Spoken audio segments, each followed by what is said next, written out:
America নিজেই তার কপাল পুরালো। পুরো ইরান অঞ্চল প্রতিশোধমূলক হামলার জন্য প্রস্তুত হচ্ছে ইসরায়েলে, মার্কিন সামরিক ঘাঁটিতে বা হরমুজ প্রণালীর মতো গুরুত্বপূর্ণ শিপিং লেনগুলোতে। পশ্চিমা সামরিক সূত্রগুলো জানায়, যুক্তরাষ্ট্রের চালানো হামলার প্রকৃত ক্ষয়ক্ষতির নিরূপণ এখনও সম্ভব হয়নি, কারণ ১ ডজনেরও বেশি বাংকার বাস্টার, বোমা ও টোমাক ক্রুজ ক্ষেপণাস্ত্র ইরানের মূল পারমাণবিক স্থাপনাগুলোতে আঘাত এনেছে। ট্রাম্পের দাবি যদি সত্যিও হয়, অর্থাৎ ইরানের পারমাণবিক স্থাপনাগুলো ধ্বংস হয়ে যায়, এর অর্থ কিন্তু এই নয় যে ইরানের পারমাণবিক হুমকি শেষ, বরং পরিস্থিতি আরও জটিল হতে পারে। বহু বছর ধরে ইরান পারমাণবিক অস্ত্রের পক্ষে কথা বলছিল।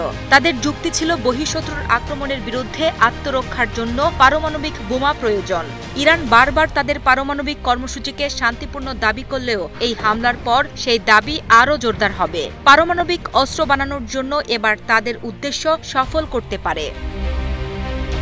ভীতিকর বিষয় হল, ইরানি কর্মকর্তারা পারমাণবিক অপসারণ চুক্তি বা এনপিটি থেকে বেরিয়ে আসার ইঙ্গিত দিচ্ছেন।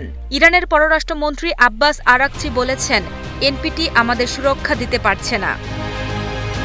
স্যাটেলাইট চিত্রে দেখা যায়, এই হামলায় ইরানের পারমাণবিক কর্মসূচিকে মারাত্মকভাবে ব্যাহত করেছে। কিন্তু পরবর্তীতে তেহরানের পারমাণবিক সমৃদ্ধকরণ কেন্দ্রগুলো আবার মেরামত বা পুনর্নির্মাণ করা সম্ভব। জাতিসংঘের পারমাণবিক পর্যবেক্ষণ সংস্থা IAEA বলেছে, ইরানের তৈরি করা 60% সমৃদ্ধি ইউরেনিয়াম 235 এর অবস্থান সম্পর্কে তারা নিশ্চিত নন, যা প্রায় অস্ত্র গ্রেডের কাছাকাছি। ইরানি রাষ্ট্রীয় গণমাধ্যম জানিয়েছে, হামলা হওয়ার আগেই ফোর্দো, নাতানজ ও ইস্পাহান এই 3 পারমাণবিক স্থাপনা খালি করা হয়েছিল। একজন ইউরোপীয় কূটনৈতিক CNN-কে বলেন, ইরানের সঙ্গে আলোচনা একটি সুযোগের জানালা ছিল, কিন্তু আমেরিকানরা এখন সেই জানালাটা সজোরে বন্ধ করে দিয়েছে।